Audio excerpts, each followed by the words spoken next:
So who and what am I looking for in this game coming up on Sunday? Okay. The very first thing I'm going to be watching is our defensive line. That is, to me, that is still the key for this season. I know we have offensive personnel. I know we can run the football. We've got the dynamic rookie we talked about yesterday. He's being picked for rookie of the year and all this kind of stuff. I get all of that.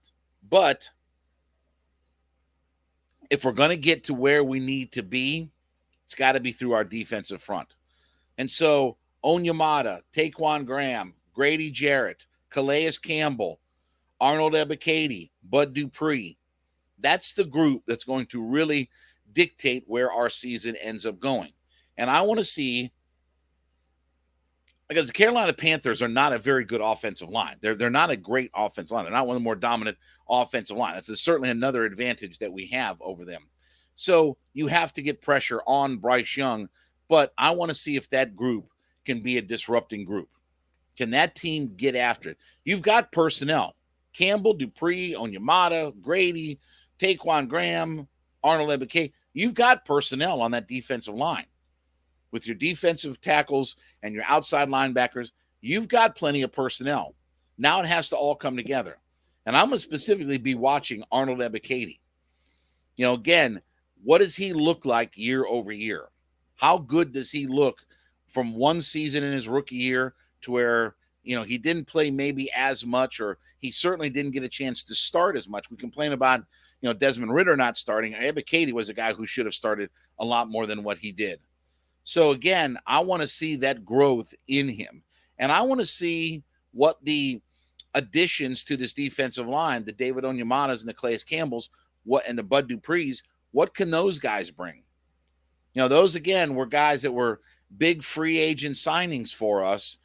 Can they provide, that boost that this defense front needs to be able to get after the quarterback and be a disrupting force?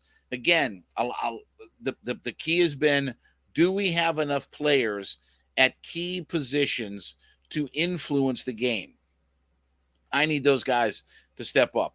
I'll tell you another guy I'm really watching is Caden Ellis. I want to see him running all over the field. I want to see what he does. I want to see, can he get after the quarterback? Does he look good in coverage?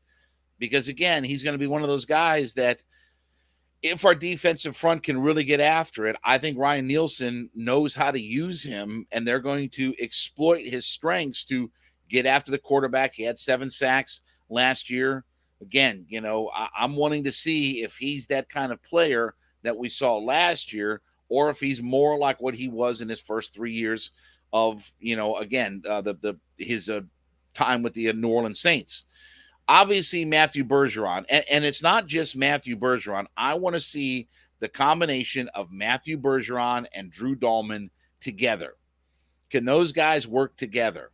Do they look like that they are not lost on the football field or anything like that? This is a good Carolina defensive front. Thompson and Burns and Derek Brown.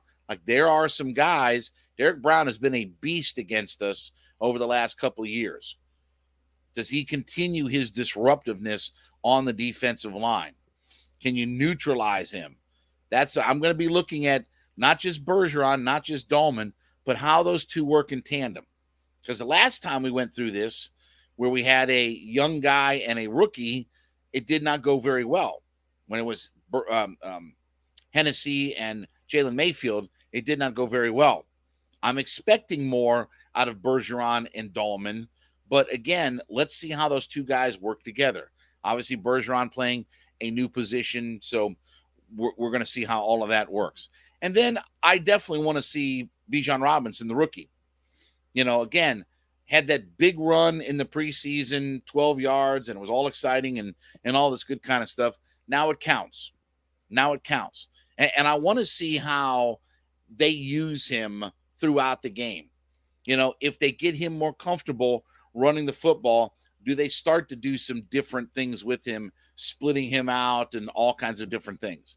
Because I definitely think that Arthur Smith has some tricks up his sleeve that he's going to pull out when it comes to using Bijan Robinson. I think early on he'll line up as just a traditional running back and run the football. just to get his feet wet and get him acclimated and taking hits and all this kind of stuff. But I want to see if as the game goes on, if they have some things that they do differently with Bijan Robinson. So look, I'm excited about this game.